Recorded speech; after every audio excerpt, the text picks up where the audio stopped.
अनकहा सच।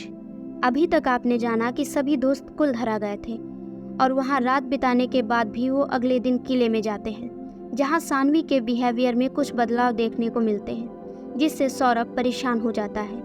उन्हें वहाँ एक वृद्ध आदमी मिलता है जिसे शायद कुलधरा के बारे में काफ़ी जानकारी होती है। इसलिए सौरभ ये फैसला करता है कि वो घर बाद में जाएगा, पहले यहाँ की जानकारी लेगा।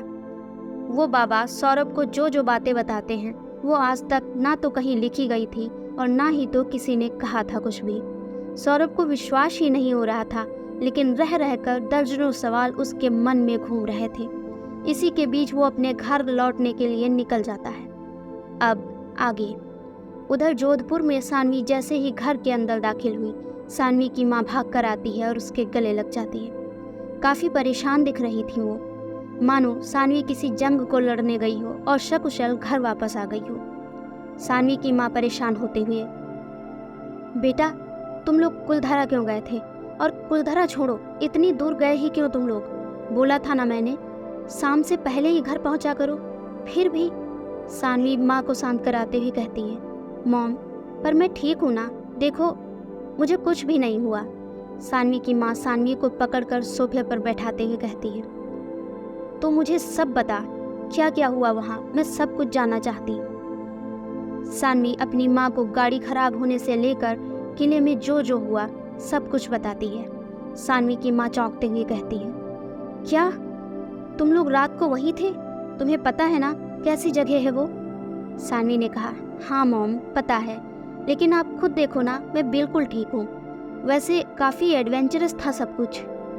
सानवी की माँ ने कहा, अगर कुछ हो जाता तुम्हें तो? इतनी सी बात क्यों नहीं समझ आती तुम्हें सानवी? मेरा तुम्हारे अलावा है ही कौन इस दुनिया में? सानवी दुखी होते हुए कहती है, सॉरी मॉम, प्लीज़ परेशान मत हो। सानवी की माँ मंदिर की तरफ जाती है और भस्म लाकर सानवी के सर पर लगाती है। सानवी की मॉम ने कहा, चलो अब फ्रेश हो जाओ फटाफट, हमें कहीं जाना है। सानवी ने कहा, अभी? यार मॉम थकान हो रही है, बाद में चले? सानवी की माँ ने कहा, अभी बोला तो अभी जाना ज़रूरी है सानवी। सानवी माँ की बात मानकर फ्रेश होने चली जाती है। उधर बस में सौरभ वो सब सोचता हुआ जिस पर यकीन करना थोड़ा मुश्किल था, अपने घर के लिए बस में बैठा हुआ था। मन में उठापटक मची हुई थी कि आखिर मसला क्या है। कहाँ वो सानवी को इन सब से बाहर निकालना चाहता था और कहाँ एक और गुत्थी सामने आ गई। सौरभ पूरे रास्ते ये सोचते हुए अपने घर का सफ़र तय कर ही रहा था। सौरभ कंडक्टर को आवाज़ लगाते हुए कहता है, भाई साहब ये जोधपुर पहुंचने में इतना समय क्यों लग रहा है? कंडक्टर ने कहा, वो क्या है ना भाई साहब, गाड़ी घूम कर जा रही है तो दोगुना समय लगेगा। सौरभ आश्चर्य से, पर ऐसा क्यों? कंडक्टर ने कहा, अरे भाई साहब आगे रास्ता टूट गया है, जानकारी मिली थी इसलिए गाड़ी घुमानी पड़ गई। सौरभ ने कहा, अच्छा। कंडक्टर ने कहा, भाई साहब सफ़र काफ़ी लंबा है, आराम से बैठिए। सौरभ इधर उधर नज़रें घुमाते हुए कहता है, सुनिए ये बस में पैसेंजर इतने कम क्यों हैं? कंडक्टर ने कहा, बस ये समझिए कि अभी ये गाड़ी कुछ दूर ऐसे ही लगभग खाली ही रहेगी। सौरभ ने कहा, ऐसा क्यों भला? कंडक्टर सौरभ की ओर ध्यान से देखते हुए कहता है, भाई साहब आप नए लग रहे हो, शायद यहाँ पहली बार आए हो।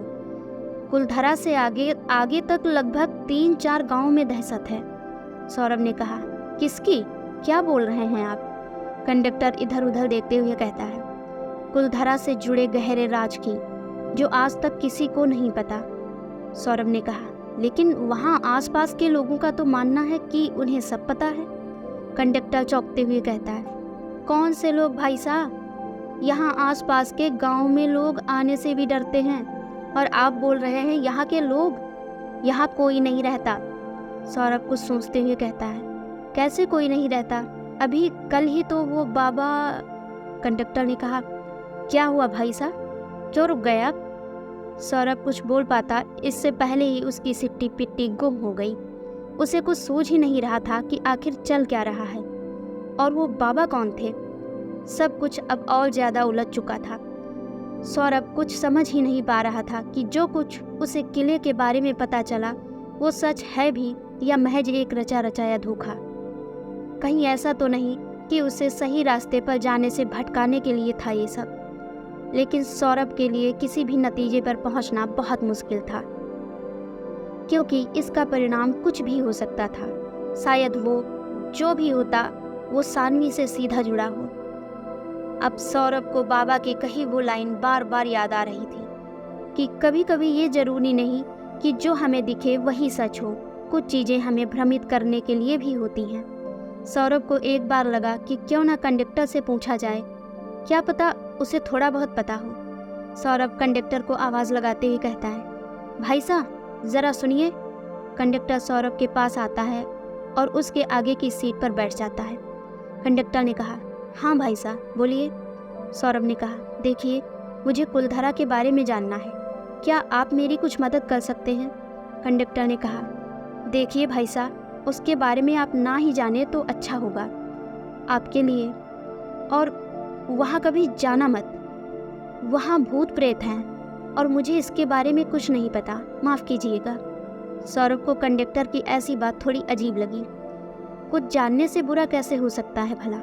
सौरभ कंडक्टर की बात को काटते हुए बोलता है, भाई साहब आप ऐसा क्यों बोल रहे हैं? मतलब कुछ बुरा होगा क्या? समझा नहीं मैं।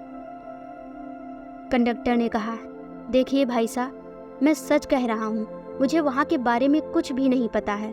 हाँ, जब जब मैंने किसी से ये पूछा तब उन्होंने मुझसे यही कहा कि किले का रहस्य जब जब किसी को पता चला है उसके साथ कुछ भी अच्छा नहीं हुआ। सौरभ ने कहा, कौन सा रहस्य और क्या बुरा होता है लोगों के साथ, ये तो बताया होगा ना? कंडक्टर डरते हुए कहता है, वो आत्मा पीछा नहीं छोड़ती, किसी की भी जान जा सकती है। सौरभ ने कहा, अरे गजब, तुमने देखा है क्या ऐसा कुछ या फिर महसूस किया कभी? कंडक्टर ने कहा, मैंने कभी फिर जानने की कोशिश ही नहीं की, क्यों अपनी जान को खतरे में डालना। सौरभ अब और भी ज़्यादा गहरी सोच में चला गया। क्या जो कंडक्टर कह रहा है वो सच है? नहीं, अगर ऐसी बात थी तो बाबा ने मुझे क्यों बताया वो सब? और अगर ये बात सच में है तो बाबा को कैसे पता? उनके पीछे तो भूत पड़ा ही नहीं। उसका मतलब वो बाबा मुझसे झूठ बोल रहे थे। लेकिन कंडक्टर के हिसाब से तो आसपास के गांव तक में कोई रहता ही नहीं, तो फिर वो बाबा।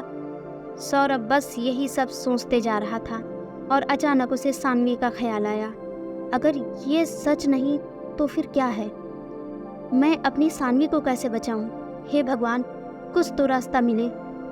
अब सौरभ ने सोच लिया था कि ये सब जो भी था सच था या नहीं, पर ये बात किसी को नहीं बताएगा।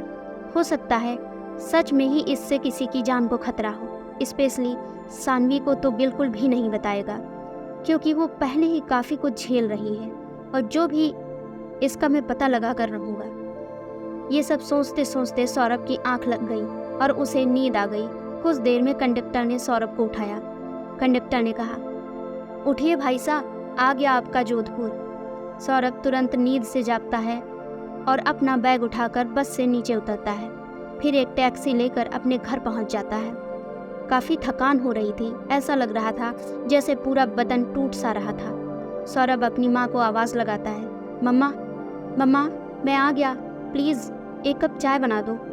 सौरभ की माँ ने कहा, बेटा तुम्हारे बाकी दोस्त तो कल ही आ गए थे, तुम कहाँ थे? सौरभ ने अपनी माँ को सानवी के बारे में सब बता रखा था। सौरभ ने कहा, माँ आप चाय लेकर यहाँ आओ, फिर इत्मीनान से आपको सब बताता हूँ। सौरभ की माँ चाय लेकर आती है और वहीं सौरभ के पास बैठ जाती है। सौरभ की माँ ने कहा, हाँ बेटा अब बता।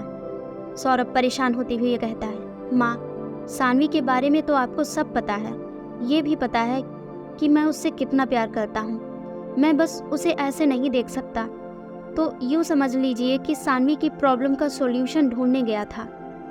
सौरभ की माँ ने कहा, तो कुछ मिला क्या? सौरभ कुछ कंफ्यूज होते हुए कहता है, पता नहीं माँ, ये सब वक्त आने पर पता चलेगा मुझे कि काम का है भी या नहीं। फिलहाल इस वक्त मैं आपको कुछ भी नहीं बता सकता। सौरभ की माँ सौरभ के सिर पर हाथ फेरते हुए कहती है, बेटा सब ठीक होगा, ठाकुर जी पर भरोसा रख, वो किसी के साथ कभी कुछ गलत नहीं होने देते। सौरभ कुछ याद करते हुए कहता है, माँ एक बात पूछूं क्या आपसे? सौरभ की माँ ने कहा, हाँ बेटा पूछो। सौरभ ने कहा, क्या ऐसा होता है कि जरूरी नहीं जो हमें दिखे वो सच हो? क्या कुछ चीज़ें हमें भ्रम में डालने के लिए भी घटित होती हैं? सौरभ की माँ ने कहा, बेटा तुम्हारा कहा एक एक शब्द सही है। ये हमेशा ज़रूरी नहीं कि जो हमें दिखे वही सच हो। कुछ चीज़ें होती हैं जो सच में सिर्फ भ्रम फैलाने के लिए होती हैं। पर ये अचानक क्यों पूछ रहे हो तुम? सौरभ ने कहा, कुछ नहीं माँ, शायद चीज़ें समझ आ जाएं मुझे जल्द ही। आखिर सानवी की माँ सानवी को कहाँ ले जाने वाली है और क्या चीज़ें हैं जो अब तक सानवी के सामने आने वाली हैं? क्या बाबा के बताए रहस्य से सौरभ को कुछ मदद मिलेगी या कंडक्टर के बताए अनुसार सौरभ की जिंदगी को खतरा है? क्या है बाबा का रहस्य? क्योंकि आसपास के गांव में कोई नहीं रहता तो वो बाबा वहाँ कैसे? काफ़ी सारे सवाल होंगे आप सभी के मन में, और इन सवालों के जवाब जानने के लिए बने रहिए हमारे साथ और सुनते रहिए ये प्यारी सी कहानी रिश्ता पूर्व जन्म का। धन्यवाद।